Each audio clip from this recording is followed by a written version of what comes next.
So we're now going to come to the backbench debate on the BBC Midterm Charter Review, and I call Sir William Cash to move. Thank you very much indeed, Mr Deputy Speaker. I'm grateful to the Backbench Business Committee for providing time for this debate on the BBC Charter and its performance. I would also add that my application was supported by no fewer than 33 colleagues from across the House. Good weather, a one-line whip, and local election fatigue, I suspect, have intervened, but have not diminished the importance of the debate to all those voters who watch and hear the BBC and pay for it, for whom I speak today. The reason, Mr Speaker, for my proposing this debate is that the Government's midterm review of 22nd January 2024 was only announced by written ministerial statements and not on the floor of the House itself, and therefore not properly discussed. The question I will deal with is, does this midterm review satisfy the genuine concerns about the manner in which the Charter itself should operate? I was somewhat involved in the 2015 Charter Review, which led to the new Charter, in that I proposed there should be a specifically defined new purpose for the Charter on specifically question of impartiality. This was inserted. I had also proposed a conditional licence on the impartiality issue during the 1990 debate, as long ago as that, on the Broadcasting Acts for broadcasting licence holders, and that also was incorporated in the Act itself. At least I've been consistent. The new Charter provided that the BBC would be governed by a new unitary board. Regulation would pass to Ofcommons, an external and independent regulator. The question is, has this been working effectively in delivering for the licence fee payers in the national interest, in strengthening oversight of its complaints procedure with proper independence and enabling Ofcom to regulate the BBC's online public service? The Government tells us in its review that, quote, impartiality is core to the BBC's responsibilities under the Charter. The BBC ran a £220 million deficit in 2022-23, with an annual income, believe it or not, of £5.7 billion and operating costs of £5.9 billion. By comparison, the democratically elected House of Commons, our bastion of freedom and accountability, and with the House of Lords itself, merely costs around £847 million a year. Given the BBC itself has a massive influence on public opinion and is unelected, this makes the rule of impartiality fundamental to its justification. The Government review also points out that impartiality is one of the areas where the BBC is seen by surveys to be less favourably compared in the provision of news, and the Government exhorts the BBC to improve this and to maintain the trust of the public and the audience. Of course. I think the honourable gentleman has somewhat lost the House. None of us, I think, understand what the connection is between expenditure by Parliament and expenditure by the national broadcaster. Can you further develop why that's relevant? I haven't lost anything at all, I can assure the honourable gentleman. It's very simple. The fact is that here we have proper debates by elected people and decisions made on matters of public importance, whatever the outcome and whatever the views that are expressed. They are democratically decided.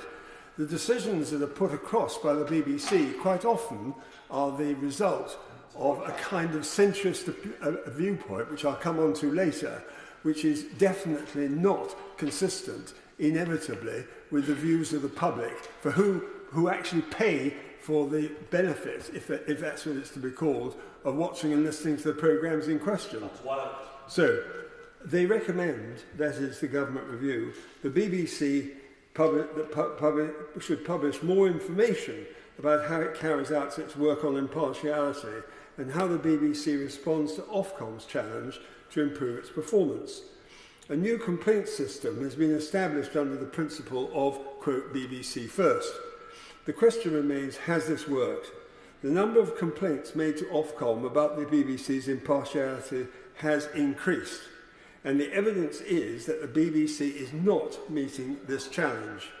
It is understood that there has been substantial disagreement between the Government and the BBC during the creation of this new complaint system, but it is still found wanting, and Ofcom needs to improve its own performance.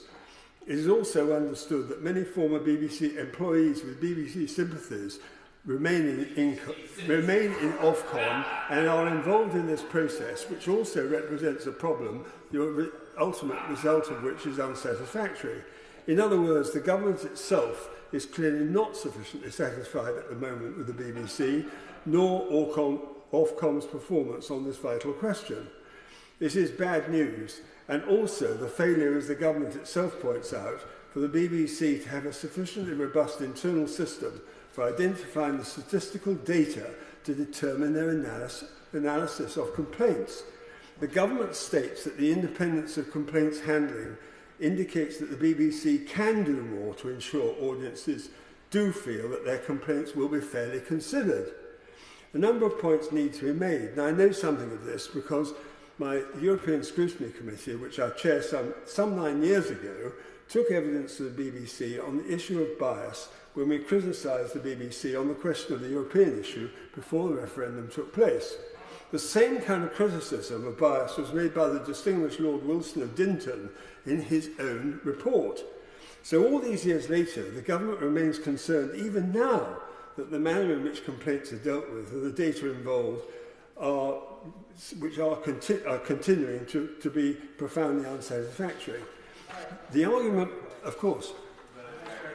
I'm afraid I'm one of those that has been distracted, and I'm not going to be able to remain and speak in this debate, but I took a very great interest in Lord Wilson of Dinton's report, not least because it didn't denigrate the integrity of people in the BBC, but it did uncover an unconscious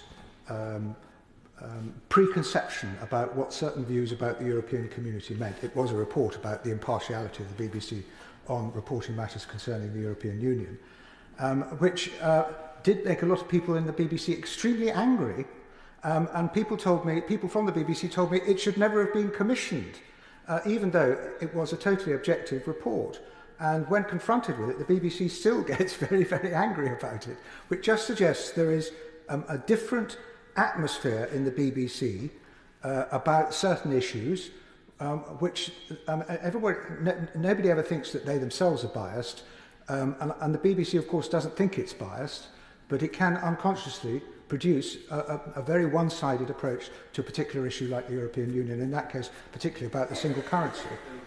Yeah, and indeed, as the proof was in the pudding and was demonstrated in the outcome of the referendum on the 23rd of June 2016, my honourable friend is right. And actually, it's about an unconscious bias in some cases and a very positive groupthink on the other. And that is where the problem lies, somewhere in between. The voluntary organisation known as Newswatch, on a very limited budget, however, does the job itself extremely well and states that, quote, the BBC's continued stonewalling complaints, inadequacies of Ofcom and its watchdog role, and the lack of effective reforms proposed by the midterm review to ensure impartiality does remain a fundamental problem. Thus, the national interest is undermined and the right of the licensed fee payer to have a proper system in place is denied to him. Newswatch, in my opinion rightly, is calling for much more radical reforms to ensure impartiality with a fully independent complaint system, more transparency and accountability, and efforts to improve diversity of opinion among BBC staff through new staff training initiatives to ensure impartial research and analysis. All these are urgent. The midterm review does not provide, in my opinion, a proper system for determining breaches of impartiality and allows the BBC and Ofcom undue latitude in interpreting what the word due impartiality actually means, leaving the BBC as its own judge and jury.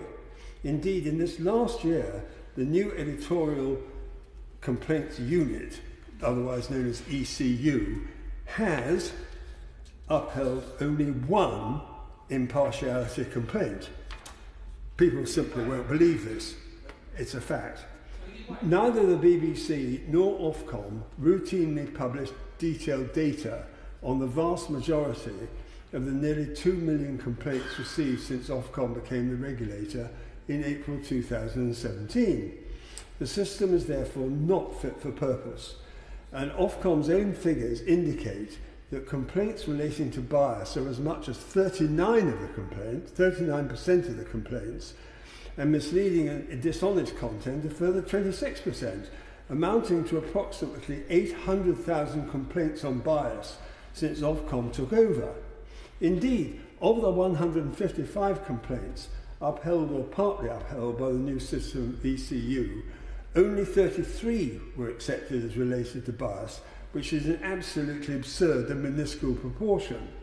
We do not yet have the latest figures for 23-24, but the provisional information indicates that the ECU considered 374 complaints, of which only 2.7% were fully or partially upheld, and 89% were simply not upheld. The situation is shocking and demonstrates an intrinsic failure of the system. It must be made fully independent and must not be judge and jury. I'll give way to the honourable gentleman. I'm grateful to him for giving way, but I wonder what he thinks then about the mid-term review's own conclusion, and I'm quoting, that clear evidence that adherence to impartiality and editorial standards is now at the heart of the BBC's priorities. Their priorities in theory, but not in practice. Ofcom is insufficiently independent, and it is understood that there are deep concerns about the entrenched ties between the Ofcom Content Board and the BBC, which still persist, and therefore a lack of accountability. A mere 56% of the public now believe that the corporation is impartial. The BBC refuses to engage with complaints that do not refer to single programme items, and there is a lack of comprehensive research into audience perceptions of bias.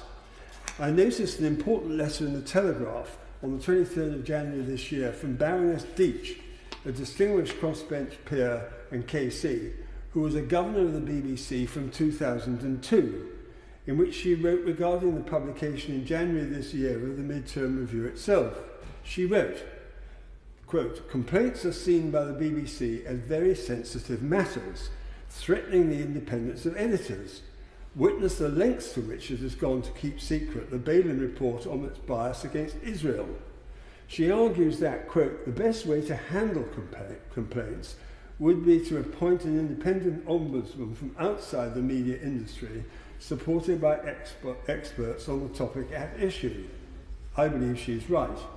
She confirms that, quote, "Ofcom is heavily staffed by former BBC and media professionals who may be as touchy as their current counterparts at the notion of bias at the BBC." And I would add, it's not just a notion, it's clearly apparent, and that's what the public think.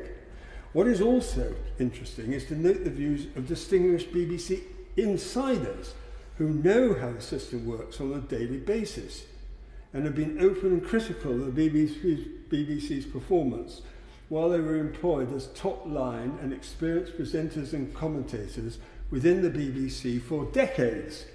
I really do recommend anyone who is interested in this subject to read Roger Moses' book called Getting Out Alive, which gives a very good insight into issues of bias by the BBC on the question of the European issue. It is worth noting that he recalled a Today programme meeting when Rod Liddell was confronted by a producer who said disparagingly, "The Eurosceptics believe that Germany will dominate Europe." This generated laughter from the bien pensant colleagues about the ridiculousness of that idea. "But what if it was true?" was the response from the editor. And he set the team thinking about items that would examine whether Euroscepticism had some well-founded beliefs. At that time, as members will recall, nobody thought for a minute that those of us who were campaigning on the European issue, in my case, having just come into the House in May 1984, and having now just passed by 40 years in the House, I have campaigned continuously to try to get the simple question across. What does the European Union and its other related matters mean for the British people?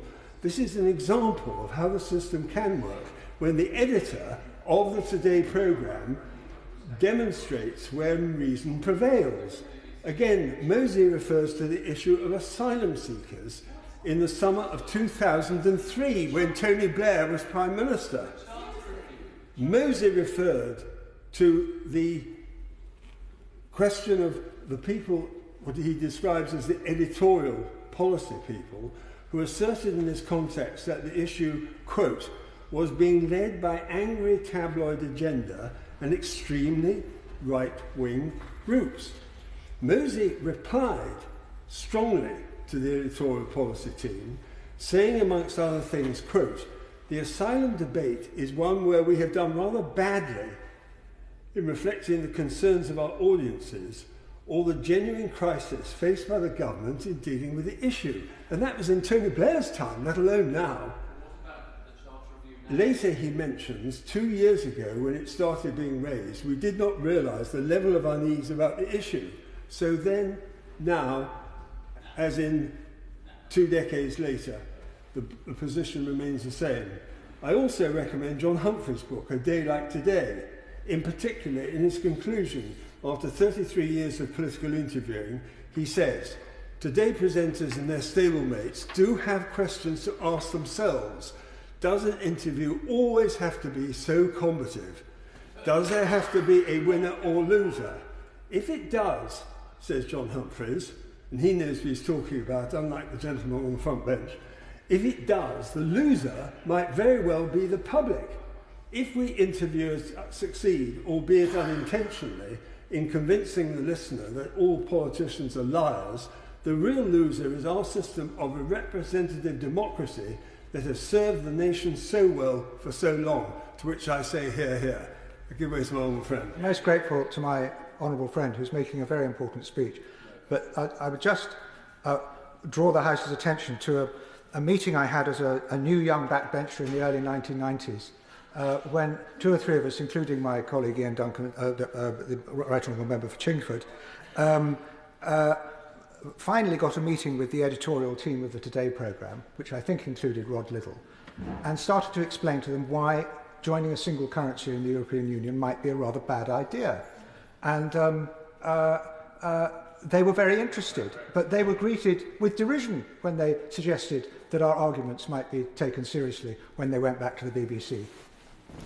And the short answer is that we got the verdict on the 23rd of June 2016, as we all know. The problem is that the BBC is incapable of enforcing its own rules on impartiality, largely because the overwhelming majority of the corporation's journalists, as pivotal staff, as one hears even from members of this House who work for the BBC, are signed up to a left-liberal political worldview where groupthink and woke prevails, and any who diverge from the worldview that they hold makes those who differ from them targets of criticism and worse, including ridicule. I'll give way to the Honourable I neither deify nor damn the BBC, and like most of my constituents, my household's interaction is with BBC Merseyside and CBBC and Match of the Day and the Proms and the latest new drama. But I will say this, I have never worked or engaged or had dealings with any member of the BBC staff, political staff, journalists who hasn't been anything other than professional. I have never assumed, nor have I ever asked about what their political leanings are, and I do think, having listened to a lot of what the honourable gentleman says, and I respect him very much, that what we've had is a lot of subjective opinion and perhaps some score settling, but not a lot of objective evidence. For the honourable gentleman for his remarks. I will only say this, that actually, as you've just noticed, I've been quoting some very highly experienced, knowledgeable and extremely famous presenters and commentators who've made their own remarks. So to continue, what the corporation desperately needs is more political diversity. One of the problems is the BBC's hiring policy, which should be seeking out journalists, researchers and programme makers with divergent views if they are to genuinely present commentary on a fair and unbiased basis. Despite the Director General Tim Davies' avowed intent to reform the BBC and maintain a proper reputation for impartiality, this has not happened, as can be seen, for example, by the total failure, as I mentioned myself frequently in the press, to restrain the likes of Gary Lineker from making political statements on the issue of small boats and getting away scot-free. The same applies to outrageous examples of aggressive interviewing far beyond objective questioning, which have recently centred on the Hamas-Israel conflict. This was the subject of an important debate given by my right honourable friend, the member for Northampton, in a Westminster Hall debate only a few weeks ago. And the so-called thematic review published only this week is a good example of how things are still going wrong. The report claims to have considered more than 1,500 output items, but deliberately opted not to undertake any statistical content analysis, as the BBC knows only too well, and as before, ignoring the report on the BBC's coverage led by Lord Wilson 20 years ago. The BBC knows that real statistical analysis is required, and they can do so, but they simply refuse to provide it. The licence fee is inevitably under attack as a result of this failure, and the loss of trust with the taxpayers which goes with it.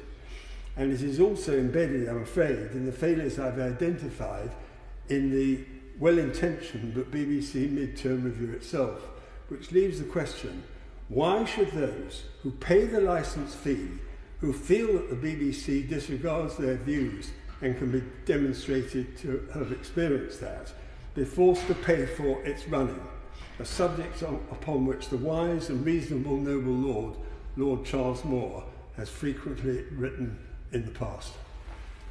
The question is, as on the order paper. Justin Madders. Thank you, Mr. Speaker. It's a pleasure to follow the honourable member, who I think gave a very wide-ranging speech. I think more at times suited to the History Channel than BBC Parliament. But I'm sure that the viewing public will have listened to what he said with great interest. I think there are some important points he's made, and I think the attendance here isn't actually a reflection of the place that people hold the BBC in the high regard they hold it in, and the importance it is for our nation, which is why this review is of importance. I wasn't familiar with the term a BBC sympathiser, but I suspect that many members of the public would recognise themselves as a BBC sympathiser, because it does have a special place in many people's hearts. It is respected around the world. That should not, though, make it immune to criticism. And indeed, I think because of the unique way it is funded, it is often held to a higher standard than many of its competitors. But I think it is right that it should respond to the public's concerns, and it should reflect the way society is changing. Otherwise, it will find itself in the history books alongside silent movies and video cassettes. Because the sad reality is that the BBC's traditional rivals on free-to-air terrestrial TV are already on life support, because they cannot compete with online subscription services in terms of quality, and they cannot match the way that online services can target adverts and reach people in ways that it was inconceivable not too long ago. So the BBC could actually become the last man standing in terms of wholly British broadcasters. But the warning signs are there for them too. A recent survey found that 43% of people didn't know what the TV licence was for, and 66% agreed that the TV licence should be scrapped in 2027. I don't agree with that, but I think that survey should be ringing alarm bells. It may only be one survey, and I don't know what the age breakdown was for it, but I would suspect that we actually find from it that the younger you are, the less likely you are to see the value of the licence fee. After all, you will have grown up in a world where on-demand subscription services are the norm. Paying for something, regardless of whether you watch it, may well seem outdated and probably unfair. But let's look at the hard facts, not just surveys. They also paint a worrying picture. The actual number of people not paying the licence fee has doubled in 10 years. And that's despite, let's not forget, the threat of large fines for non-payment. But if that non-payment rate increases at the same rate over the next few decades, we can all see where that will take us. So we do need to ask some serious questions about why non-payment rates are growing. Clearly, part of it is people voting with their feet in their wallets, and that's a challenge for the BBC in terms of its overriding mission, which I will go on to in a little while. But it's also a question of enforcement. And I note when I've asked questions of ministers about enforcement action, it's clear none has been taken against anyone over 75 for non-payment. And I certainly know of a constituent in that age bracket who has decided for their own reasons not to pay the licence fee and has so far received 23 letters with various degrees of threat within them, but no actual enforcement action has been taken. It seems to me that the BBC have taken the decision not to prosecute over 75s for non-payment. I certainly have no issue with that. We shouldn't be criminalising pensioners. But that does jar with the other stories that we hear about seriously ill and vulnerable people being prosecuted for non-payment. And it does seem actually that we are ducking the hard decisions that need to be made about how we deal with a licence fee. No business... Yes, certainly. Grateful. Isn't there another issue here, which is that the BBC is a very, very successful programme maker and broadcaster, and yet it is completely unable to compete with the likes of Amazon Prime and Netflix because it doesn't have subscription services. It's not allowed to run subscription services in the same way as Amazon Prime or Netflix. Isn't there a case for replacing a large proportion of the licence fee income with subscription income to those services, to those programmes, albeit it would still be necessary for the BBC to have some public subvention for its public service broadcasting, and it plays such a key role in our national life? Well, I think that's where the debate takes us, and I think that's a debate we need to have. We need to decide as a House, as a country, actually, whether we think that the current model is sustainable. I think there is evidence mounting that it's not. But equally, I want to protect the BBC, what is good about it, what I value about it, and that means that we've got to face these issues. I don't think there are many businesses that decide not to charge 10% of their customers that will survive for very long, and I don't think in a free society people should be criminalised for refusing to pay for a service that they don't use. So something is going to have to change, Mr Deputy Speaker. Either the BBC are going to have to change tack, or the government, this place, is going to have to fill that gap. If a council was seeing such levels of non-payment of council tax, the government would be sending inspectors in to ask them to deal with it. I think we are in a strange situation where we're really ignoring what is a very serious issue. And I note with interest the annual report on the licence fee produced by the BBC claims that they visited over 72,000 premises without a licence, but then the report mysteriously fails to say what actual action was taken as a result of that.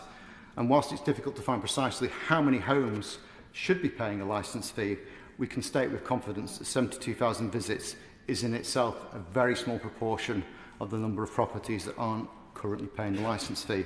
So it is, I think, time for an honest debate about what our expectations are about people paying the licence fee. Because the flip side of the failures on licence fee collection are whether the BBC is run efficiently as an organisation. And of course, it's a cliche, I'm sure we will have plenty of cliches this afternoon, that it's a bureaucratic monster stuffed with BBC lifers. But I think there is something that we have to ask about whether it is run effectively. I've been told that 6 different stakeholders from 4 separate BBC departments do attend pitches for new TV series. So when an organisation has so many internal stakeholders, you do have to question who exactly are they serving. And I do think those tasked with governing the BBC need to ask serious questions of it and of themselves about whether they're delivering true value for money in that respect. And on the subject of governance, I do want to reflect on that for a moment. I take the point the Honourable Member said earlier, but I come to a different conclusion. The debate today is clearly going to have a large element about BBC's impartiality, and I don't think it's constructive for us to trade off instances where the BBC has failed in recent times to get that right, because I think we can all say it can and it must do better. I do agree, though, that how internal complaints are resolved does need to be looked at with some independent oversight. Instead, I want to actually focus on how the BBC reflects the diversity of viewpoints in both its broadcasting and decision-making. In terms of broadcast, this isn't just about which political parties had their voice there, but it's also about who from those political parties speaks. And it seems to me, and it seems to my constituents, that political coverage is massively over-dominated by voices from London. And this same London-centric view is presented through all politics coverage, and frankly, it does play into the impression that large swathes of the country have got that politicians are out of touch and are obsessed with the comings and goings in Westminster, far removed from the realities of people's lives. Fair play to the BBC, though. They do deign to visit the regions with question time and any questions, although I do recall a recent occasion when any questions came to Cheshire, but they still had to butt in the Labour spokesperson from London, which proves that you can take the BBC out of London, but you can't take London out of the BBC. The same applies to those programmes that are broadcast out of Salford, when everyone jumps on the first train back to London after the show finished. This is not a BBC for the whole country. It's a BBC that is still shaped by the same privately educated Oxbridge, London and home counties viewpoint that has dominated it since its inception. Every member of the board that I've been able to find schooling details for was privately educated. This means there is a real lack of diversity of thought, and then this is reflected in the makeup of the senior echelons of management and editorial staff, raising serious questions about the BBC's commitment to social mobility. So it's no wonder sometimes my constituents look at the BBC and ask, who is it they are speaking to? And this does matter, Mr. Speaker, Deputy Speaker, because when the figures on non-payment of the licence fee continue to rise, the more people feel the BBC are talking down to them and they don't have a voice in their community, the more likely they are to join the millions who've already decided not to pay. We will soon reach a tipping point if we're not careful where the licence fee model becomes unsustainable. And as someone who actually wants the BBC to survive, maybe it makes me a BBC sympathiser, I want this place to look very seriously about how we square that circle. And I declare an interest. I'm a licence fee payer, not once but twice. I'm sure many other members who split their time between here and their constituencies are as well. But even if I were only paying it once, I'm sure that it represents far worse value for money than any other TV service I pay for in terms of pounds per hour watched. On one level, that shouldn't become as a surprise. The other subscription services I pay for, I do it because I have things that I want to watch. But could I honestly say, if I were given a free choice whether I would pay it, I probably would. But it's a question that more and more people are asking, and I think that's something that constituents will continue to ask. And it's a question that needs a serious, sustainable answer to it. I don't think the BBC can compete with on-demand subscription services in terms of quality or frequency of output. It does some great TV, but it just cannot compete with the kind of investment that some of these on-demand services provide. Certainly will. Very grateful for his indulgence. He's talking about BBC's TV services. BBC provides far more than just TV. He's not mentioned radio. And I think the BBC provides some of the best radio in the world that simply couldn't be provided by commercial operators. Does he agree with me that actually our nation is better served by having a diversity of voices from commercial and BBC providers in the radio scene?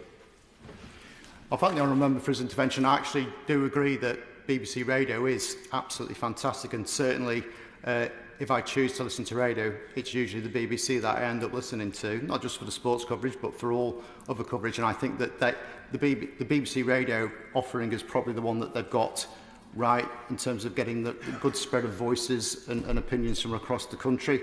And I agree that BBC local radio is really important. I think Radio Merseyside is really important to a great many number of my constituents, as I remember St Helens will attest to. And actually some of the cuts we've seen to BBC local radio have been extremely regrettable. I think that's a real strength that we should be building on. But I think that talking more generally about the news element of the BBC, be it radio, be it online, be it TV, I think that this is really the critical part for the BBC's future, because whilst we clearly will have a view that sometimes it's got a bit of work to do to have everyone's confidence that it's impartial, in this era of disinformation and division, I think that having a news source that is still trusted by the majority of people is really, really important for our democracy. Of course, I'm sure he will also be bearing in mind the extraordinary examples of the Bashir interview, the Jimmy Savile scandal, the Cliff Richard scandal, these other things which are seen to envelop the BBC periodically in a way that completely destroys its credibility. Alistair McAlpine is another example. It is astonishing that an organisation which has such a reputation in certain quarters can fall down so badly in others. Does he not agree? Well, I think that there are some very interesting historical references there. Any organisation that's been around as long as the BBC has, with the amount of output that it has, is going to fall down at times. But actually, if you look at what the surveys say, what people think in terms of the BBC's impartiality and trust in terms of what they're broadcasting, I think it's pretty clear that they are well ahead of anyone else. And I think that that is something that we absolutely need to preserve and treasure. And I'd like to actually commend the work of Mariana Spring in that regard, because I think the work she's been doing on online disinformation is really important, because we know that's being pushed by hostile states, people hostile to this country, people who want to sow distrust and undermine our democracy. So the work that she's doing to expose that is vital, and I think if the BBC is going to have no other role going forward, I think it should have other roles, but if it's going to have no other role going forward, it should be a trusted source of truth and transparency for everyone in this country and indeed around the world. Because I believe it will have a challenge persuading people it is relevant in other areas. In the next few decades, the majority of the population will have grown up in a world where the idea of paying for a service on a TV set they don't own for a bunch of channels they hardly ever watch will feel anachronistic at best and possibly indefensible at worst.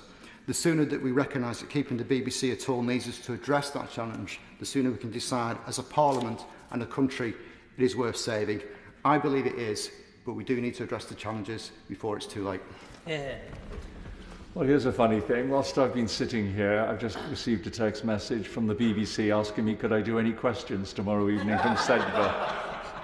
I've had to break the news. As Deputy Speaker, I'm unable to do so. How peculiar. Damian Green.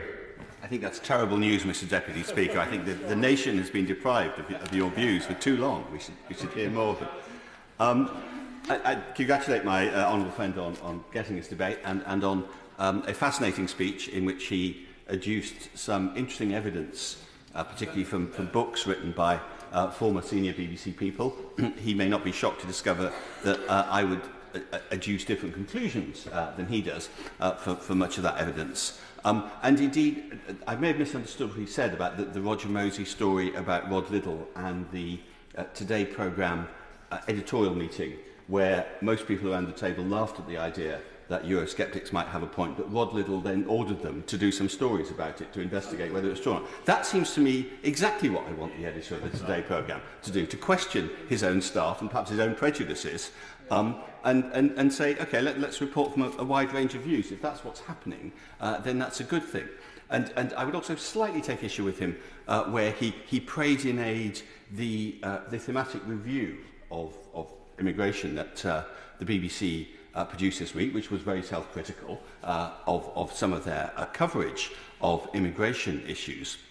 Again, that was a report commissioned by the BBC so that it could flagellate itself if necessary and hopefully move on to improve its coverage. That seems to me the sort of thing I would want an organisation as powerful and important as the BBC to be doing, to retain the capacity to criticise itself. And you know, I suspect he and I would share some of the views that at times the BBC can be exasperating, can be arrogant, and sometimes can be wrong. But that nevertheless, from my point of view, I speak as chair of the BBC All-Party Parliamentary Group, it is one of our great national institutions, and we should wish it success. We should constantly prod it and try and improve it. But in the end, we should take a positive view, of course. I hope my honourable friend will appreciate that my intention is to point out to the areas, particularly in relation to the manner in which the analysis of statistical data, which may sound an extremely boring issue, but actually lies at the heart of whether you can properly evaluate the outcome of the analysis that is put forward in the public domain. So I agree that there are moments when the BBC does some very good things, but I have also to say that there are some occasions when it does some very bad things, and there are reasons for that, and they need proper investigation. I wouldn't disagree with him at all on that, and I think there's a really interesting point about statistical analysis as opposed to other qualitative, perhaps more fuzzy analysis of the BBC's output and performance. There's clearly, it seems to me, a case for both. I also congratulate him on the timeliness of this, because although our benches are slightly denuded today, I think the attention of the country will absolutely be on the BBC over the next few days, particularly on Saturday night, where on BBC One there are 2 new episodes of Doctor Who followed by Eurovision. And actually, I can tell you where the nation is going to be on Saturday night. It's going to be watching the BBC. And it is the only institution that can do that. And even in a completely different media world that we now operate in and all enjoy, there are times when there are moments when the nation comes together, and that will be one of them. This is the second debate in a row where I quote the former tourism minister who said that his experience of what attracted people to this country around the world were basically 3 institutions that people around the world held in the highest regard. The royal family, the Premier League and the BBC. And we put that at peril, at our own peril, I think. Inevitably, we all, as members of this place, have a skewed perspective. We concentrate on news and current affairs. And like everyone else here, I share many of the irritations and frustrations. I sometimes shout at the TV and the radio when I'm at home, and sometimes want to shout at the interviewer when I'm on TV or radio. And the BBC has to get its news coverage right as part of its core mission. And on this, the mid-term charter review is clear. It finds that there is clear evidence that adherence to impartiality and editorial standards is now at the heart of the BBC's priorities, and so it should be. And part of this debate, the gentleman from Ellesmere Port gave the impression, I feel, that sort of the BBC was a dying institution, fewer and fewer people were watching it or listening to it. 8 out of 10 adults in this country consume BBC News on average every week. That's double the next nearest provider. And at the same time, in direct relevance to the mid-term review, the BBC is overwhelmingly the UK's most trusted source of news. 45% of UK adults say they would turn first to the BBC. Second place, ITV or Sky, on 6%.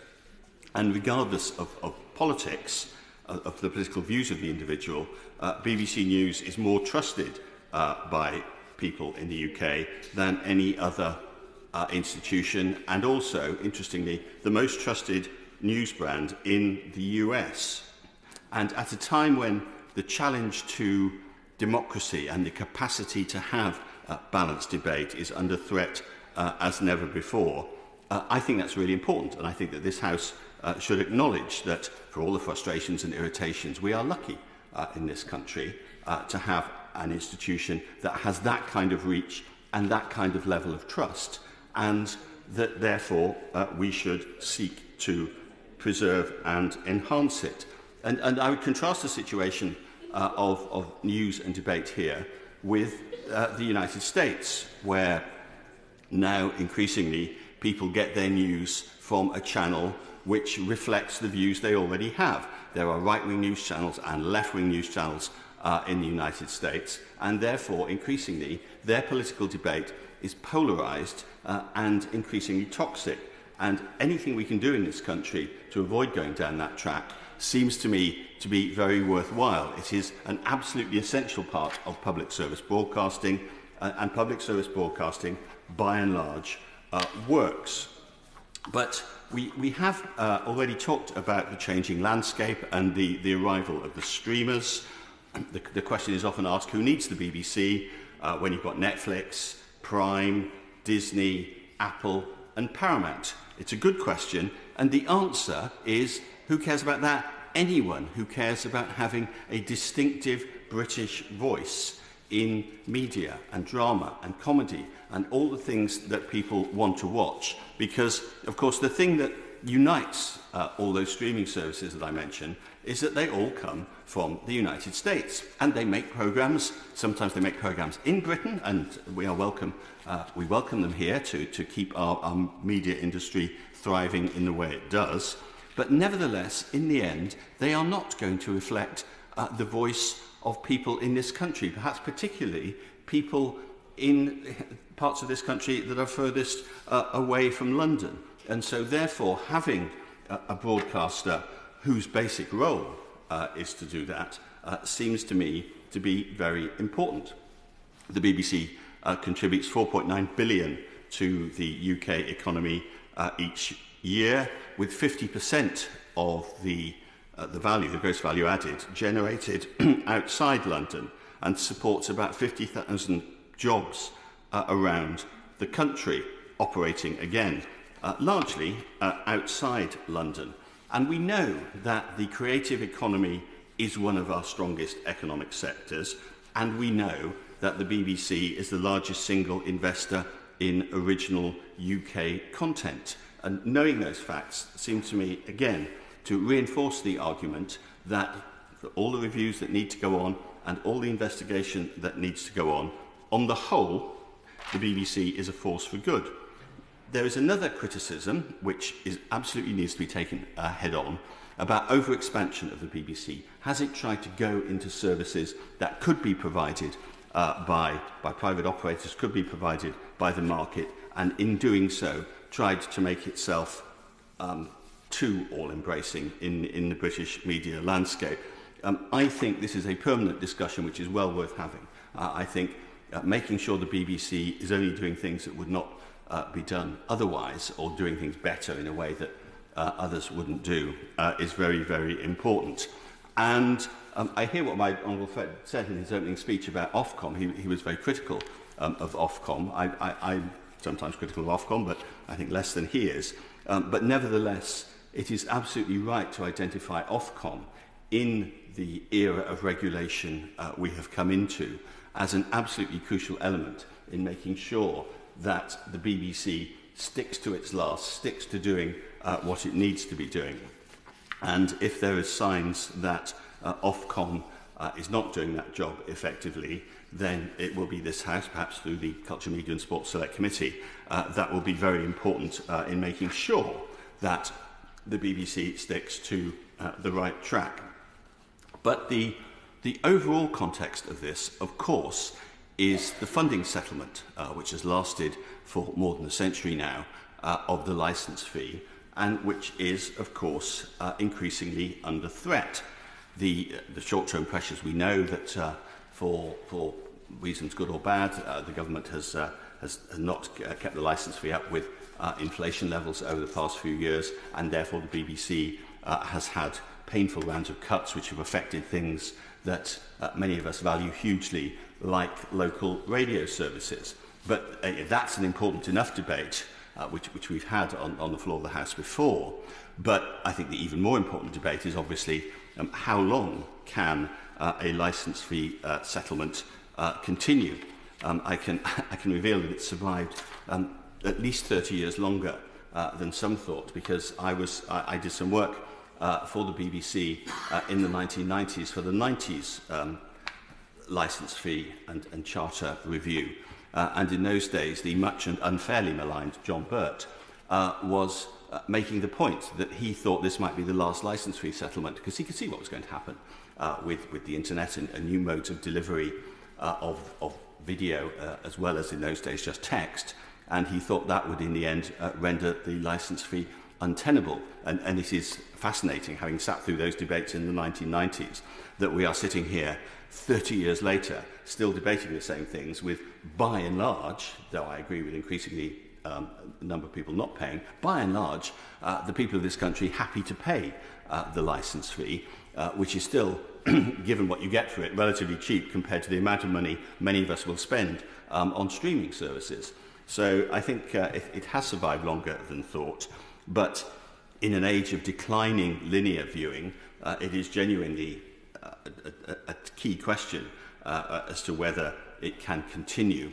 It seems to me, and for those who wish to trot through the options, I can only commend the DCMS Select Committee report, which we published a few years ago. Thank you. I'm grateful for vocal support from the opposite benches about this, which ran through the options, and which came to the conclusion that, as it stands technically, it is quite difficult to find another way of doing it that would be better. We all know what the imperfections are, but there may not be anything better at the moment. It seems to me the key principle is that everyone in this country has some stake, perhaps some financial stake, is in some ways buying BBC services, so that everyone is entitled to some education, information or entertainment in return, because it is that striving to provide a universal service that keeps the BBC honest and keeps the BBC doing the things that only it does. I think if you take that obligation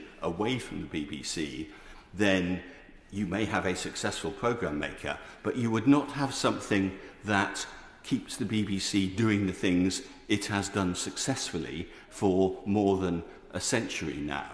And I've often felt the licence fee settlement is one of those things that works in practice but doesn't work at all in theory. But that nevertheless, anything that might be theoretically better might actually be worse in practice. So, in a sense, I don't envy ministers there having to grapple with this. It is a genuinely difficult and hugely important issue to which there is not an obvious answer. But in conclusion, I hope that the House agrees that the UK as a country has a hugely valuable asset in the BBC, and that whatever changes need to happen, we need to preserve and enhance its ability to make a significant and positive contribution to our national life, and that should be the test that Parliament sets itself when it considers the future of the BBC. Thank you, Mr Deputy Speaker. Thank you, Mr Deputy Speaker. I served on the DCMS Select Committee during the last Charter negotiations, 2015-16. And I thought then that the Charter period of 11 years was very long. It was a substantial extension. Now, whilst this allows for the BBC to make longer-term decisions, a lot changes in the media landscape in that period of time.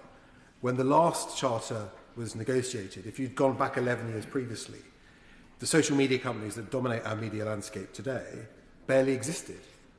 And yet they had arrived on the scene in 2015-16 as major market players, but were not yet what they are now, which is the principal way in which many people access their entertainment and their news. And when you look at the Ofcom Media Nation study, it is increasingly clear that younger viewers, and by that I would say people under the age of 40, increasingly look to social media first or subscriber platforms first for their content, rather than doing what people would have done in the past, which is turning on the television and seeing what was on. This is a dramatic change in the way in which people consume their news and information. And it's not just a change in the type of content that they can access, but also it's about broadcasting becoming something which is, rather than a truly broadcast service where everyone or very large numbers of people largely see the same things or choose to see them, into becoming a personalised service where the content people consume is designed around them and their viewing habits. And that applies for news just as much as it does for any other form of content as well. That is the very big change that we have seen. And the prospect of AI reducing the cost of production, particularly for news content, will only accelerate that process. The shift in people's consuming habits to consume media through online platforms and through social media apps will accelerate the personalisation of the content that they see. In fact, those tools have been designed precisely to achieve that end. What did my right honourable friend wish to give way? As ever, my honourable friend, who has enormous experience of all this, is going to add a lot to this debate. I just, in regard to the question he's raised about what was done some years ago compared to now, has he been watching on BBC4 the repeat of the entirety of Civilization by Kenneth Clarke? And does he not think that that is one of the most remarkable examples of what the BBC can really do fantastically well, but did so well, and people should be watching it now, if that's not a bad plug? I agree with my right honourable friend. If I may digress on his theme very briefly, I was once hosted an event in Parliament for the Royal Television Society where that programme was discussed. And it was discussed then that commissioning budgets and commissioning editors behave very differently then. And David Attenborough commissioned the entire series without having to ask the Director General for his opinion. You know, he just did the whole lot, a 14-part epic of factual content. And I think in that series, I think Alan Clarke's father, Kenneth Clarke, opens the series on civilization saying, "What is civilization?" And he says, I don't think I can define it, but I think I recognise it when I see it. And I sometimes think the debate about the BBC, in terms of is the BBC distinctive enough, or what does distinctiveness look like on the BBC, is rather the same. It's hard to define, but you think you can recognise it when you do see it. But the reason I wanted to open my remarks and make the point about the changing nature of viewing habits and the changing nature of the media, and what would have seemed impossible 10 years ago, that the centrality of a broadcaster like the BBC could be challenged by a service like YouTube in the life of some people, is that is changing viewing habits too. And the one big difference now for the BBC compared to the charter negotiation in 2015-16 and the build-up to the new charter, which will come into effect in 2028, is that those changing habits are leading to different choices by licence fee payers and increasingly the decision not to pay. And I think this is the great challenge that we face now. In the past, what the BBC has had to ward off was the government seeking to load substantial extra costs onto it and not compensate with a large increase in the licence fees. So we've previously seen that with the costs of World Service and then with the costs of free licences for the over 75s. This time round, I think the challenge the BBC faces is the potential of declining revenue from the licence fee, alongside a reluctance from consumers to pay much more than they're being asked to pay now. The idea that licence fee payers themselves would support a substantial increase in the licence fee, I think, is very much doubtful. I don't think a government of either side of this House would be inclined to do it. And therefore, the BBC has to do what it is starting to challenge itself to do, which is to consider how it prioritises its resources, whilst maintaining the core principles which I believe are fundamental to the BBC, that it is a public service, publicly funded, and that it is a universal service where there is something for everyone who pays into it. And the challenge of how that's delivered in the modern era requires the BBC to look at, therefore, alternative forms of revenue. The big change in the last charter renewal was in many ways empowering the BBC to develop the commercial potential of BBC studios. And I was pleased to see in the Director General's recent speech that he's set the target of those revenues increasing to over £3 billion within the charter period, where the studios would then be bringing in a very substantial part of the BBC's revenue. Now, if the BBC can make more programmes for more people and sell them around the world, that is an excellent way for the BBC to make money. But alongside that, I think we have to consider how it can monetize the programmes that it does have. In the pre-internet world, you watch television, you watched a programme you liked, it would probably be repeated. Some said too often repeated, but it would be repeated, and you would watch it again. If you wish to own it, so you could watch it on demand, as we would now say, but whenever you wanted, you bought a cassette or you bought a DVD. You went to a shop and you paid for it, and then it was yours to watch whenever you wanted. I would say now that with services like iPlayer, the programme should be free to air. They should be free for a period of time. But do they really need to be free for a year? Should there not be a point where actually the BBC starts to charge people to watch things on demand when they want to, just as any other subscriber platform would do? The same, I think, goes for audio content. We've not talked about the BBC is trying to take a big position in the podcast market. If anything, it's been very effectively challenged by new entrants that can produce programmes of just the same quality that Radio 4 could produce on a wider range of topics and attracting a very big audience. Again, those programmes I think should be free to air. They should be available to all. But should the access to the full archive of those remain ad-free forever for free? Or should there be a charge attached to it? I think it's perfectly legitimate for the BBC to consider these sorts of commercial revenues in the same way that the BBC has sold books and DVDs and CDs in the past as well. Because these are ways in which it can seek to bring in more revenue to reinvest back into the programming that it needs to make. I think the BBC, in terms of its distinctiveness, does need to consider the role of its local news gathering too. I think this is a very important part of the BBC service. I think most members have been concerned by the dilution or the apparent dilution of investment into local radio. That is an area where the BBC can deliver something that no one else is delivering in a way that no one else is delivering. And I think there should be increased investment there. These are often some of the most valued services in terms of local audiences' views from the BBC. And I'm not sure that those local audiences would make some of the investment decisions the BBC have made. The breadth of services the BBC offers has changed dramatically during its history as well. And it may well be the BBC needs to consider whether it prioritises certain services over others while still remaining a universal broadcaster, because it may not be able to deliver the breadth of what it does now and maintain the quality standards that it wishes to do. And these are going to be very important considerations. In terms of the BBC's distinctiveness, I would like to see the BBC be a place that takes creative risks. It can afford to, because it is not reliant on advertising revenue to fund its programming. Holding an audience at a certain level throughout a day might be a demonstration of universal appeal, but it's not a commercial necessity for the BBC because it isn't dependent on that advertising revenue. I think it is a fair criticism to say, if you look at, in particular, the daytime schedule of BBC services, do they look very distinct from what you would see on other channels, where we largely see the same menu and diet of quiz shows, antique shows, property shows, which are very, very popular, but are also quite widely available as well. Could the BBC afford to take more risks and be more distinctive there?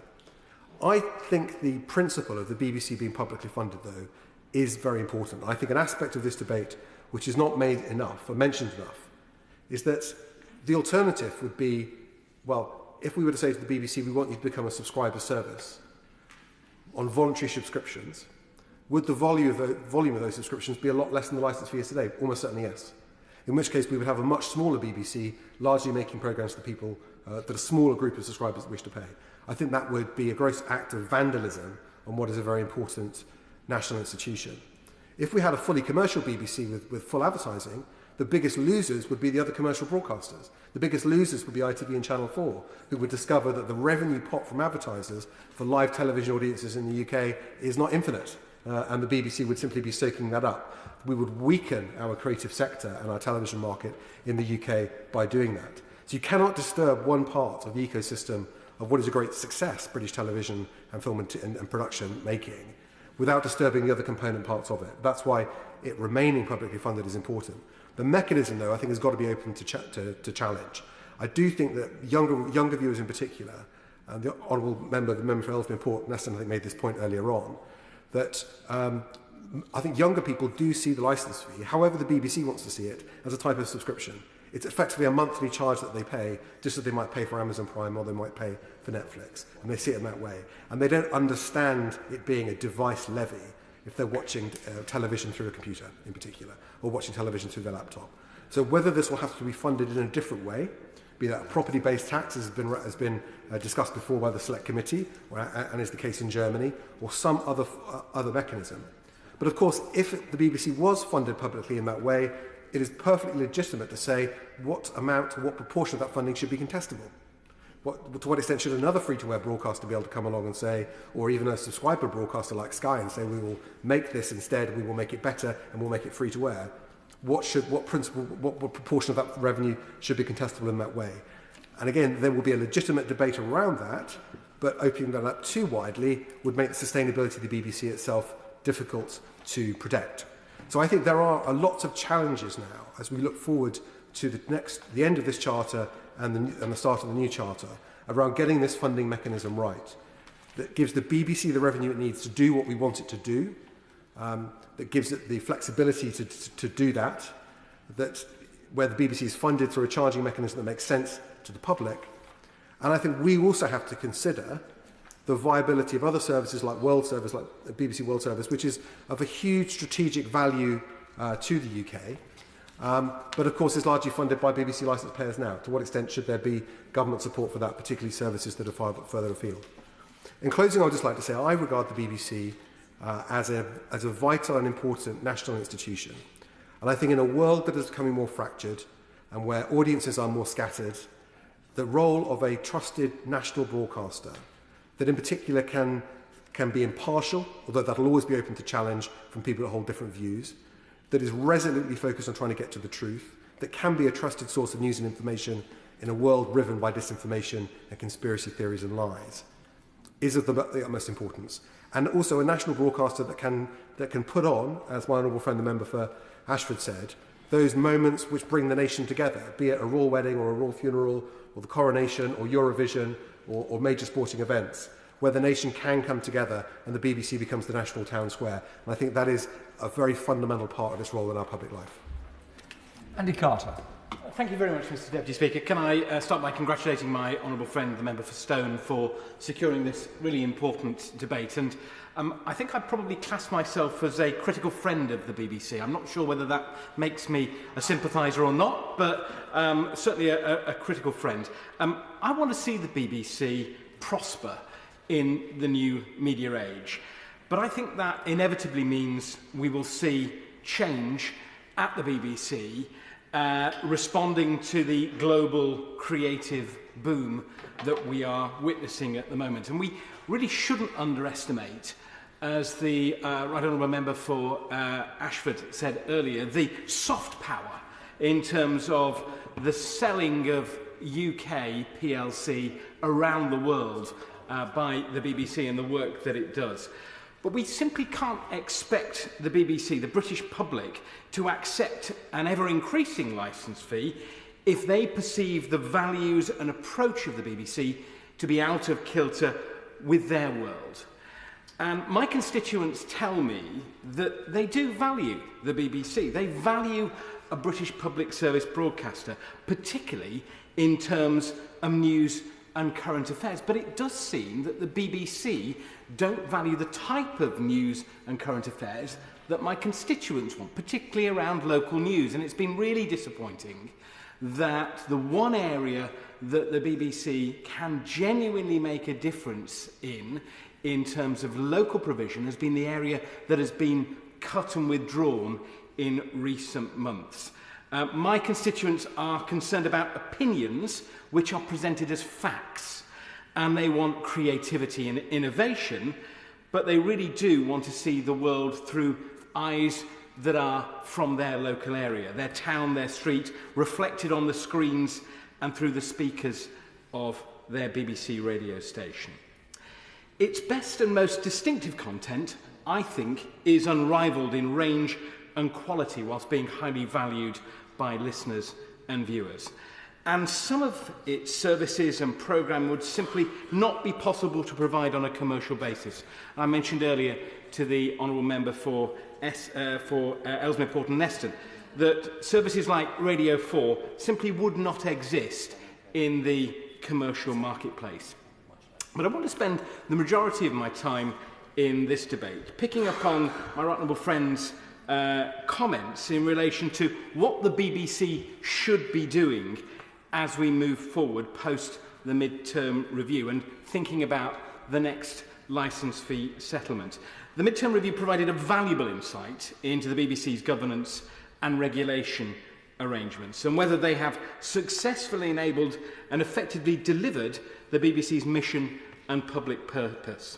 And I particularly welcome the mid-term review agreement with Ofcom and their recommendations to change the framework agreement so that new BBC services are not automatically considered material changes. I think there's lots of value in Ofcom publicising an annual view on the BBC's position in the local news sector and setting out its approach to considering the competition impacts of changes to BBC local news services, particularly in relation to the local press, which is struggling in such a significant way.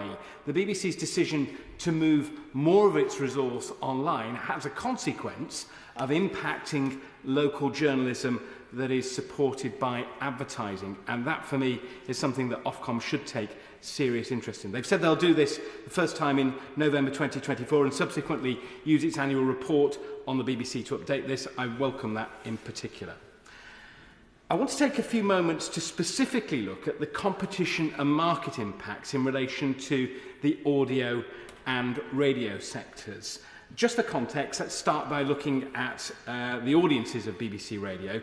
The combined weekly audience for all BBC and commercial radio in the UK remains extremely healthy. 49.5 million people, representing about 88% of the population, put their radio on every week to listen to a linear service. And in the last quarter of 2023, the most recent audience figures published by Radar, radio share of total listening for the BBC is about 43.2%. That's one operator with 43% of the radio listening market. That remains a significant dominant position in the market. The remaining 56% is split between a myriad of much, much smaller commercial operators.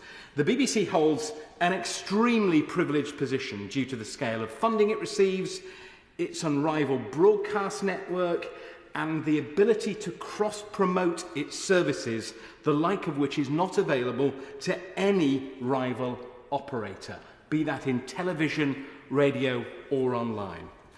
Now, I advocated for changes to the BBC Trust back in the early 2000s, but I think it's fair to say there has been a relatively light touch approach to defining and policing the activities of the BBC that most closely resemble the commercial sector in the radio and audio world. Traditionally, this has included the main pop music services Radio 1 and Radio 2, but the BBC is also increasingly leveraging its position in radio and audio into its online activities provided on the BBC Sounds platform. This debate provides me with an opportunity to highlight the current process of consultation over the launch of new services on all platforms, including BBC Sounds, as well as the effectiveness of regulation and governance from Ofcom in ensuring its distinctiveness. Specifically, the review looked at how the BBC and Ofcom assesses the market impact and public value of the BBC in an evolving marketplace, and how this relates to the wider UK media ecology, including with regard, for example, to commercial radio and local news sectors and other content makers and distributors. And it's important that regulatory conditions for BBC radio services are not diluted, and the drive for the BBC to deliver distinctive output remains. The BBC has been repeatedly and rightly criticised by Ofcom for not meeting required standards of openness with stakeholders, especially when new services are being developed.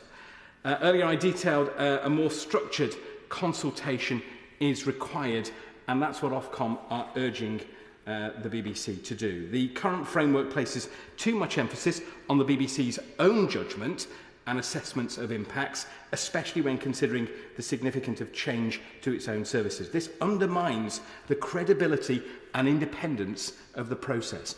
Ofcom can and should do more to make sufficiently robust assessments of competitive impacts, and needs to set out a clearer and more consistent requirement for the BBC.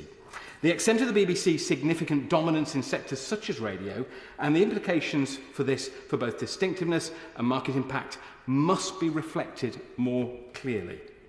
BBC services must be measured and held to account to the highest possible standards of distinctiveness. Just last week, when I met with the BBC, I asked for some data relating to digital audiences. The reply I received is that they would be publishing them annually. That's simply not good enough.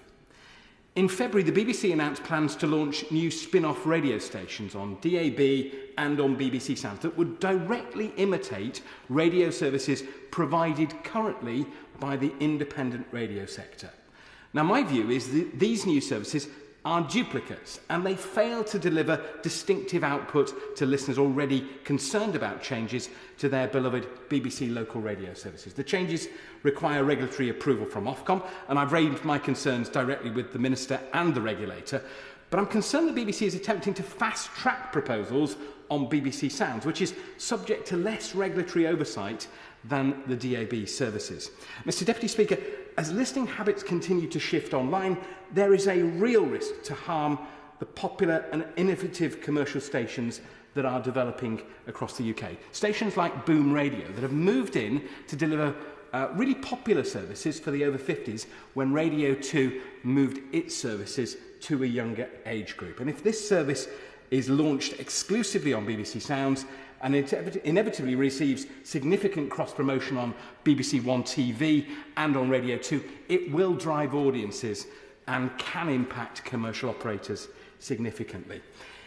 In March, the BBC confirmed new plans for the first time in the UK to run advertising around its podcasts and on-demand content on third-party platforms such as the Apple Podcast app.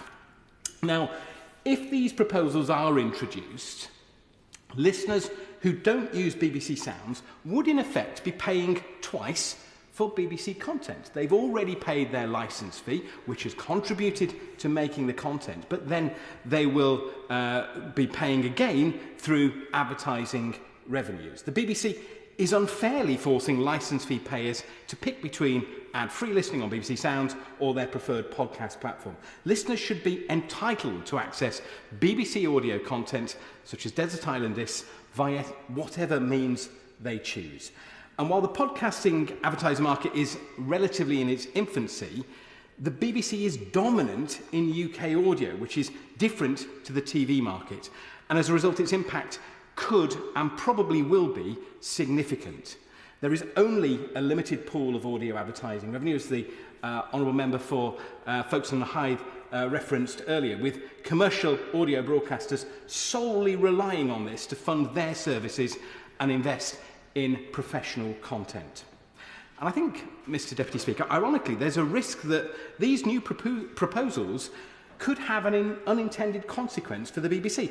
As we look at the future of the BBC licence fee, observers may reasonably question if some BBC audio services could be funded by advertising. Why not do it to all of their radio provision or the BBC as a whole? And analysis conducted by an audio think tank has already identified that if that were to be the case, probably only Radio 1 and Radio 2 would continue to be funded because they are the only services that would be commercially viable. Now, I'm very supportive of public funding for the BBC under the current licence fee models, simply because I don't think there is a suitable alternative that could be proposed at this stage. But given what I believe to be the unworkable nature of alternatives, such as a subscription model for DAB or FM audio, we simply cannot allow anybody to railroad us into a situation where we are scrapping the licence fee at this stage. I want to conclude by saying I support the government's aims to ensure that a strong, distinctive, independent BBC can continue to thrive for years to come. And I also want us to see opportunities taken to improve the BBC where we can. My hope is that this midterm review is a staging post in the Charter that will help the BBC live up to the ambition and support the corporation to fly the flag for Britain in all corners of the world. But it will also do that in addressing the risks that the BBC, which isn't regulated and focused on distinctive content, risks the very future of public service broadcasting and innovation within the independent creative sector too. Thank you very much. We're now coming to the front bench contributions and then the last 2 minutes then for Seville to wind up. John Nicholson. Thank you very much indeed, Mr Deputy Speaker. When the midterm review of the BBC was published, one commentator described it publicly as a great big hard hammer badly disguised inside a not very velvet glove used to batter this key public institution. There was much criticism of the report over the BBC's perceived failure to achieve balanced coverage. Now, the sight of some right-wing Conservatives attacking the BBC over its record on impartiality was quite something to behold. Many hound BBC journalists over objectivity, and yet the Conservatives are happy for their benches in this place to operate as a sort of green room for GB News, with half a dozen or so Tory members popping up there regularly, masquerading as journalists. Ofcom, the regulator, has explicitly condemned GB News and its Tory MP presenters over their continuing breaking of our broadcasting rules. The member for North East Somerset moonlights as a newsreader daily over on GBBs, a clear breach of Ofcom rules, which the regulator, sadly, is too weak to enforce. Now, I worked for the BBC for many years as a freelancer. Most BBC journalists, I sincerely believe, try to be fair and impartial. They sometimes fall short. I think they did during the independence referendum. Not individual journalists, but the BBC as an institution, because the BBC is deeply establishment as an institution. But I don't believe for one moment that journalists go to work daily with the objective of spreading disinformation.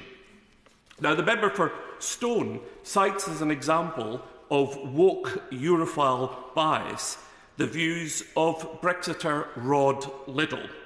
Who was this lowly figure when at the BBC? Well, in fact, he held the powerful role of Today programme editor. He mentioned Roger Mosey, another junior figure. No, he was also Today programme editor who became head of news. Setting aside his surreal comparison between the cost of the BBC and Westminster, that's Westminster 1, 2, 3 and 4, Radio Westminster and Natural Westminster History, presumably, he moved on to some more BBC woke bashing, conveniently forgetting that the current BBC Director-General was a Conservative Party candidate, the last BBC chair was a major Tory donor, and the last chair but two is now a Tory peer like Lord Grade, Lord Patton, etc., etc., etc. Now, in my position on the CMS committee, I regularly aim to hold BBC bosses to account over their party political loyalties, their judgment and their treatment of staff. And I think this is all part of a healthy democratic critique. What this government, any government that holds office in this place, should do is to back public broadcasting as a basic fundamental concept and celebrate the BBC for its many present and past achievements, whilst, of course, remaining a critical friend. The constant baiting of the BBC during these last 14 years by so many senior Conservatives have given, as I think, sadly, a weaker public broadcaster on a sugglier financial footing with a less positive impact on our democracy than when the Conservatives came to power. Yes.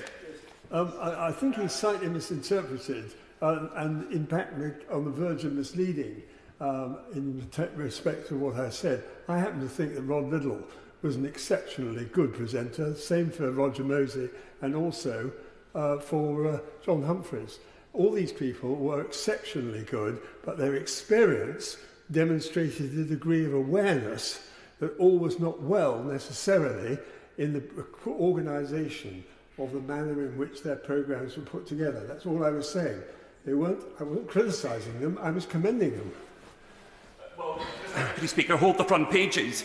The Right Honourable Gentleman thinks that right-wing Brexiters are fundamentally good things when they appear on the BBC. Well, that's a shock to us all, isn't it? But of course, I agree with the Right Honourable Member for Ashford when he said that actually what the Honourable Gentleman's recitation of the events of one particular editorial meeting show is a journalist's office operating well, where somebody says something controversial, other folk argue, and we all have what was it Mrs. Merton said, a right good debate. I remember when I sat with Michael Gove and various others on the record. We were all reporters, we all held very different views, but we did our very best to make sure that we were impartial when on air, and that's just as it should be. Now, the Conservatives spent a good deal of time arguing that the licence fee should rise only with inflation. Then, when they trashed the economy and inflation rocketed, they demanded that the BBC not increase the licence fee with inflation, leading to further financial pressures. The government also imposed a social responsibility, TV licences, for the over 75s to the BBC, leading to a widely predicted set of draconian cuts. Much faux surprise and outrage ensued from some on the Tory benches. These measures have had a huge negative impact on our public broadcaster, which we as a state have been building now for more than a century. An underfunded BBC suits none of us, because the BBC's role in providing scrutiny for politicians, especially on an election year, is absolutely vital. Now, reform of the BBC is certainly needed. Pay equality for women, more BAME staff in senior management posts, and more LGBT people in management and elsewhere. The BBC needs to end its fruitless battles with female staff, having lost or settled every single pay case it has fought against these women at huge cost. Now, having seen two Tory BBC chairs improperly appointed and forced to resign in the last decade, we surely need a new system for public service appointments. We will have a Labour government soon. Will we see the same old British principle of Buggin's turn, with Labour donors replacing Tory donors in senior posts. The Leader of the Opposition should rule out the appointment of any big money donor to future appointments as BBC Chair. I notice he's conspicuously failed to do so. Now would be a good time to promise meaningful reform. Thangam, Debbonaire. Thank you very much, Mr Deputy Speaker. Took me by surprise there. First of all, I'd like to congratulate the Honourable Member for Stone for bringing us the opportunity to discuss the BBC, and he brings in the concept of BBC sympathies. And I think virtually everybody, in fact, I think literally everybody in the room, including the Honourable Member for Stone, has expressed at least some BBC sympathies today. And I think that's testimony. I think that members with all sorts of views on the BBC's future, past and present, have managed to find something that they love about the BBC. The Honourable Member, my honourable friend, the member for Ellesmere, Port and Neston, recognised the value, for instance, of radio when it was raised by the Honourable Member for Warrington South. But he also rightly raised concerns about the BBC's future, talking about the possible implications for different funding options, and demonstrated, however, that he values it as a trusted news source, but makes sure to mention that that has to continue. Without a proper arrangement for funding, that could be something which we would see weakened, and I value his contribution. The Right Honourable Member for Ashford gave a very thorough review of the importance of the BBC to our national life, to our economy, to our role in the world, and he raised the powerful arguments about some of the ways in which funding options attached hitherto have affected the BBC's output. I think he mentioned in particular the radio output, as others have also done.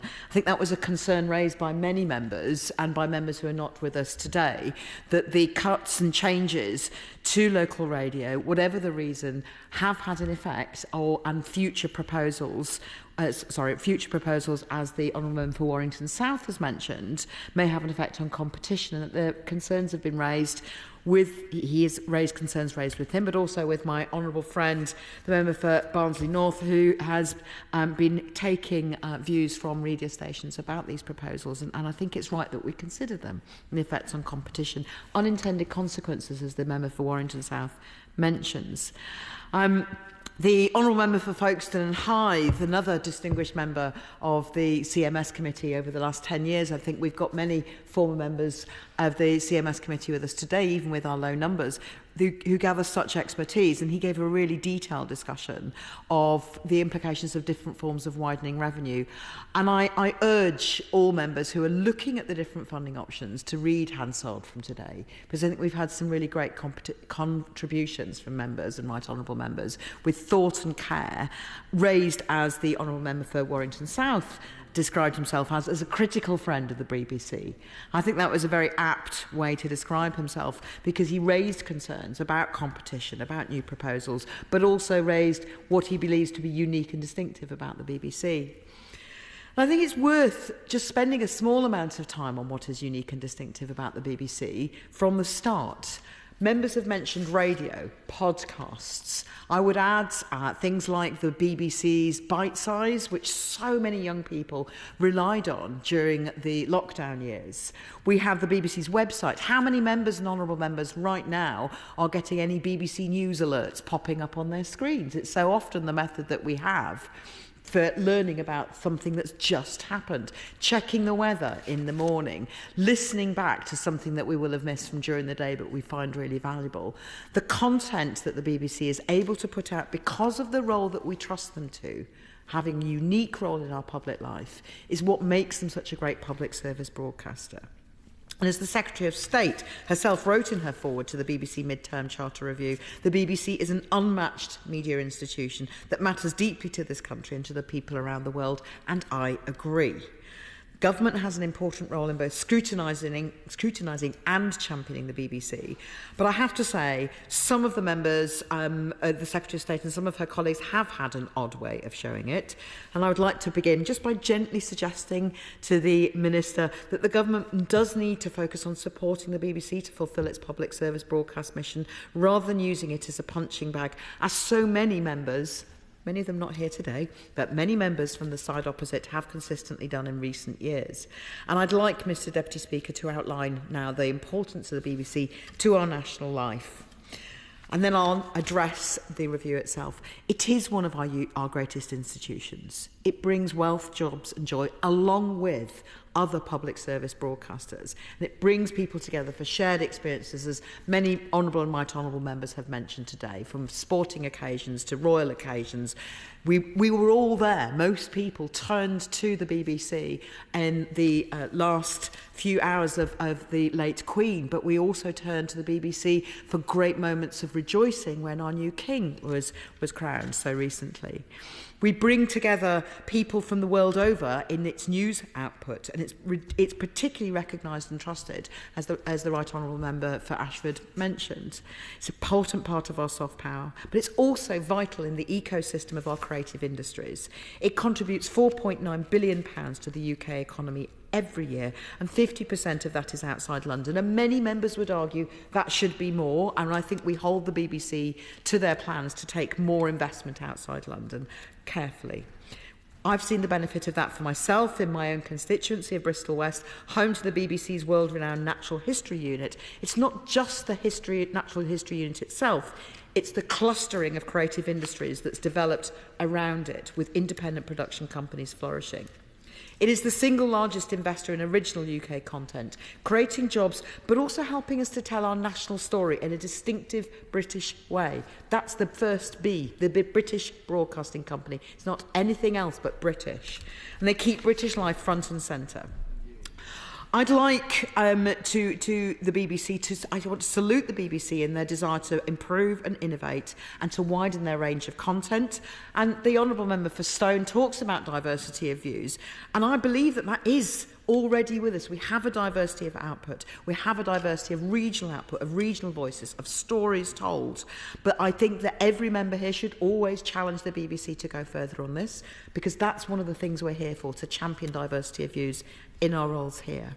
But the BBC is now competing for our attention with global media conglomerates who are motivated by profit rather than public service. Those are different functions, and that includes streaming services, but content across social media. So it is important that we support and work with, as well as challenge the BBC to change with the times and to make sure they get the support that they need. And so the mid-term review, of course the BBC needs a modern governance framework which is robust, proportionate and fit for purpose. And with the introduction of the Unitary Board to govern the BBC and the regulation of the BBC by Ofcom, that were both new under the 2015-16 Charter Review, it included a focus on governance and regulatory issues, and therefore the BBC's mission, public purpose and funding model were then written out of scope of this mid-term review.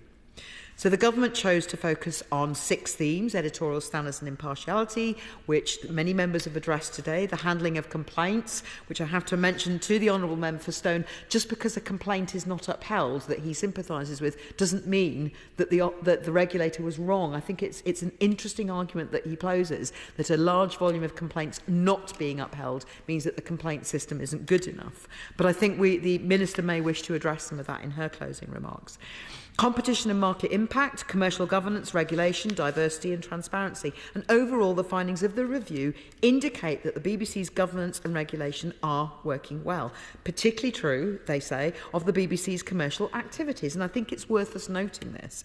I do welcome the review's recommendations to push the BBC to continue to make improvements in relation to diversity of view, of voice, of identity and of transparency. And if I am the next Secretary of State for Culture, I will continue to push them. On both of these, the BBC has made clear commitments and it's making progress towards meeting them, but there can never be room for complacency in any creative organisation. And I will always hold the BBC to account. It takes public money to do the work that it does, and to represent the widest diversity of voices is so important. It is right that Ofcom should assess the impact of the BBC's decisions, as others have raised, on the wider market, but it should also be noticed that all 35 materiality assessments reviewed by Ofcom since the start of this charter period, they have disputed only 1. It's also right that the BBC has a clear, easy to understand and robust complaints process. That's why the principle of BBC First was introduced in 2017, so licence fee payers can hold the BBC directly accountable. And I think it's important to be guided by evidence, because of course it is right that the BBC is impartial, and of course it is right there is a process for assessing it. That's the only way it will remain the UK's most trusted source of news, and some would claim the world's most trusted source. So it should be noted that the Ofcom has upheld only one complaint against the BBC regarding impartiality in the 8 years since the beginning of this charter. So I will say that I think it's important that members of all views recognise the role of the Midterm Charter Review, but also the work that government will need to do, governments of all colours. Because in a context of rising dis and misinformation spread by highly sophisticated state and non-state actors, and in a year when the citizens of so many countries are taking to the polls, our public service broadcaster could not be more precious. Our democracy is the richer for it. The information that the midterm review gathered on the public perception of the BBC is also evidence, and it's evidence of what the public thinks about the BBC. That is fundamentally important. And my honourable friend for Ellesmere, Port and Neston raised that in reflecting the views of his own constituents. The BBC spent 100 years building trust. It cannot stop now. It cannot take its reputation for granted. I believe it is doing neither. I believe it is working hard to move forward, but it will always be held to account. The next Charter Review will hopefully take place under a Labour government, and we will work constructively with the BBC to make sure that it is fit for the 21st century. It will be informed by the BBC's biggest ever public engagement exercise, which will begin next year. It will be informed by an understanding of the great contribution the BBC makes to storytelling, British storytelling, the growth of the creative industries in the UK, and its unique role in bringing communities together. And most importantly, it will be informed by a true appreciation of the value of a source of both entertainment and news that we can trust. Thank you, Mr Deputy Speaker. Minister. Thank you, Mr Deputy Speaker, and to all honourable members who have contributed to what I think is a genuinely interesting and rich discussion. And I want to congratulate my honourable friend, the Member for Stone, for securing this important debate on our midterm review of the BBC.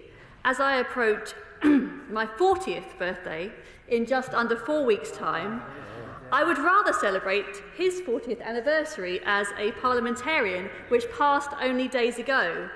He will be retiring from this place when the general election comes calling, leaving behind 4 decades of service to our nation and a legacy of relentless campaigning, whose crowning achievement will be his efforts to restore sovereignty to this place. He has been a parliamentarian of substance, of impact, and a parliamentarian who has understood his fundamental role to serve first and foremost the people and interests of this, our great nation. Now, one of his techniques as a relentless campaigner, and I hope he will not mind me saying, is lying in wait for ministers and pouncing with surprising agility as an octogenarian in darkened corridors or voting lobbies to advance the causes closest to his heart. And so it has been on many occasions that we have discussed BBC impartiality.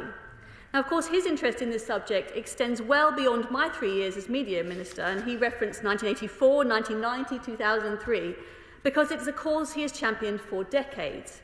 Why?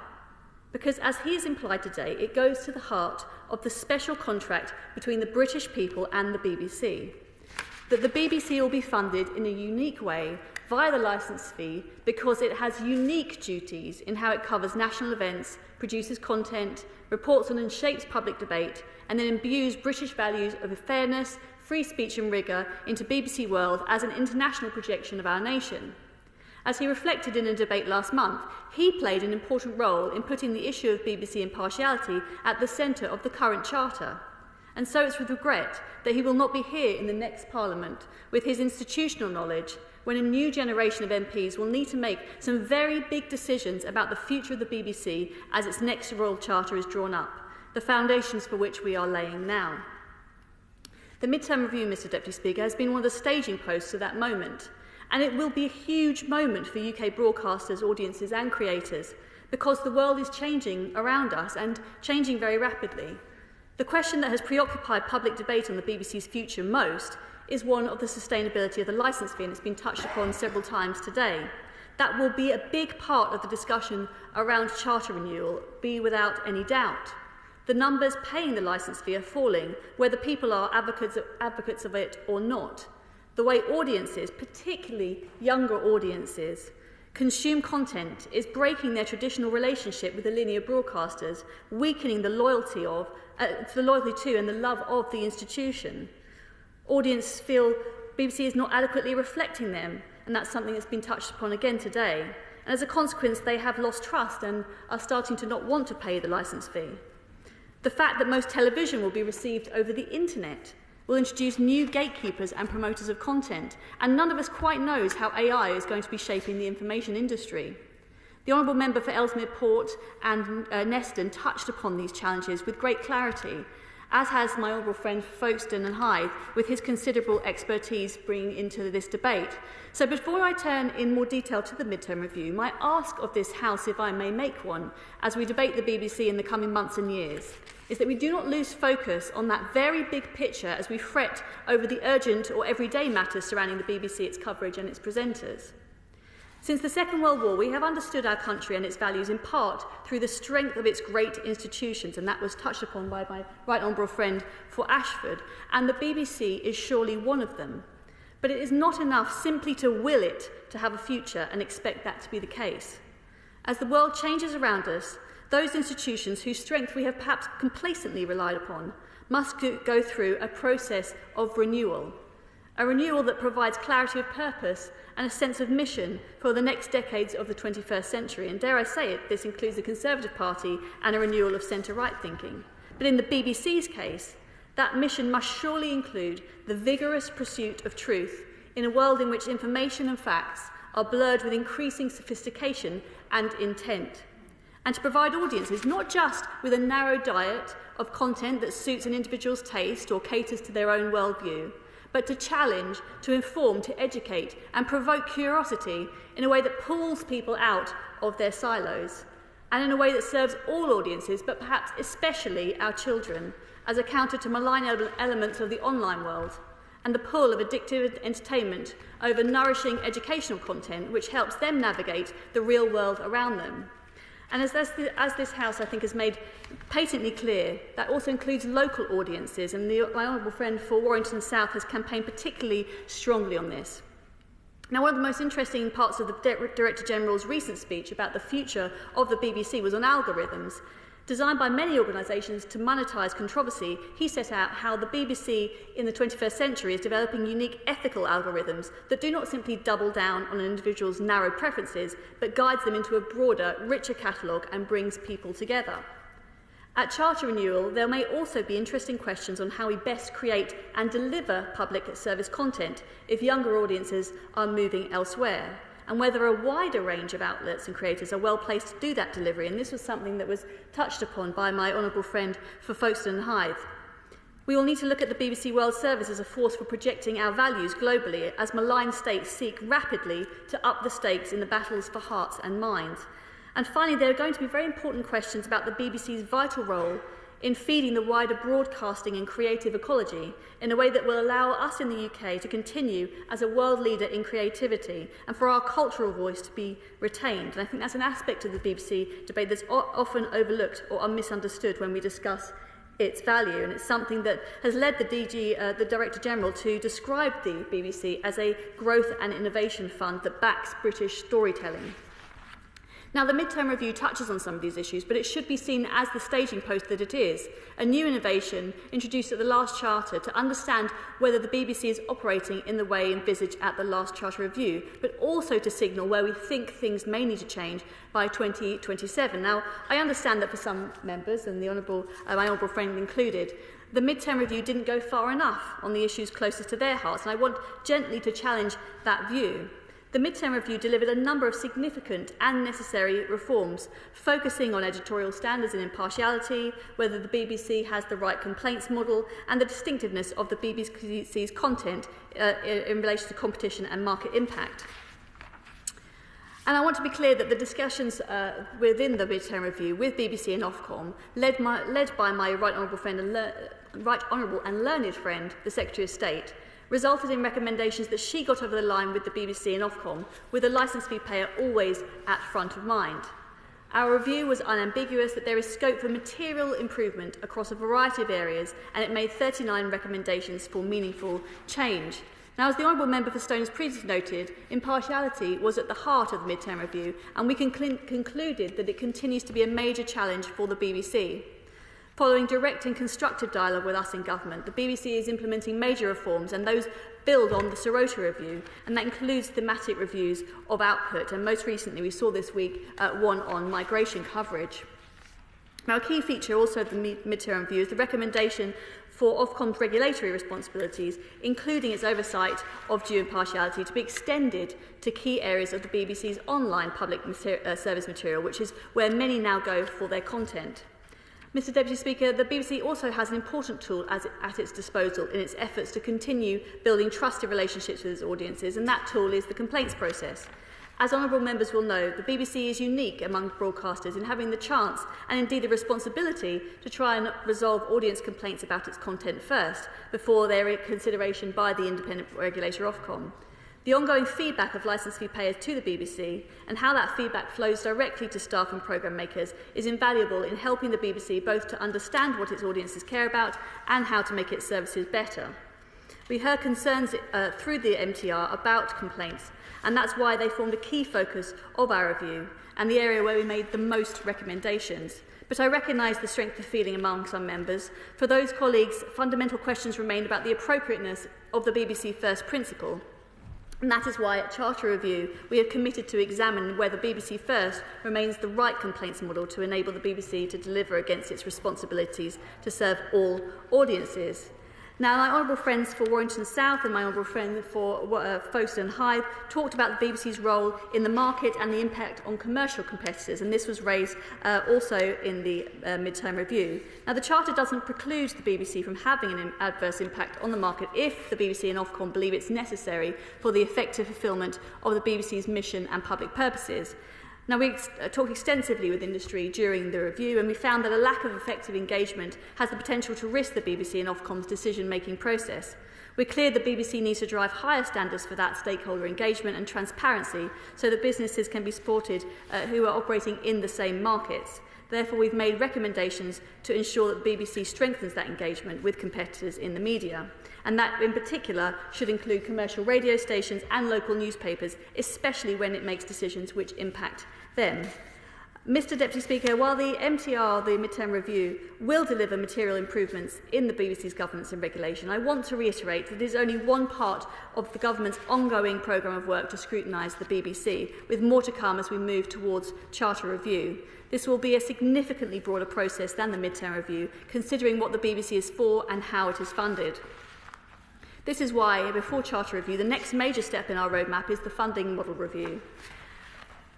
Mr Speaker, over to Deputy Speaker, over its 100-year history, the BBC has proven to be one of the most adaptable, innovative and forward-thinking media organisations on our planet.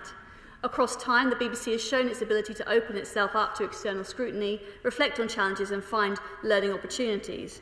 We trust it will do so again, absorbing the findings of the mid-term review and improving its structures and processes, but not as an end in itself, but to maintain the support of audiences and underline its purposes for truth-telling and trust. We all rely on the BBC being the best it can be, and we need to set the foundations for its renewal in the 21st century as a vital British institution, not to protect the institution for its own sake, but because its purpose of truth-seeking and the highest quality content has been renewed and accepted as vital by the people and the nation that we are elected here to serve. Last 2 minutes, Sir William Cash. Thank you very much indeed, Mr Deputy Speaker. May I commend the Minister not only for her speech just now, but also for continuously having an engagement with me on the subject over the last few years. She has been very dedicated to her task, and I don't come at this debate with rose-tinted spectacles. I have been critical of the BBC, and I will continue to be so on the terms I expressed. I'm very glad to note that she herself has said, as indeed the government believes and the mid-term review says as well, that there is room for improvement. And that improvement is in part to do with attitudes, it is to do with statistical analysis and data, and I set all that out in my speech.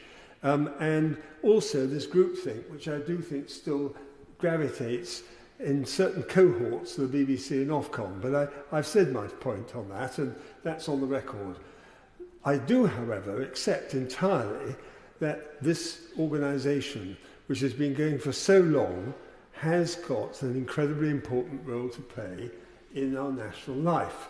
And it is precisely because it impinges day by day, hour by hour, on our opinions and our thoughts and our attitudes that it is so important that this issue of impartiality is sustained in a correct manner and by reference to criteria and not be judge and jury, to ensure, as Baroness Deach said in her letter in the Daily Telegraph on the 23rd of January this year, that the BBC really does require a greater degree of independence, and she even referred to an independent ombudsman.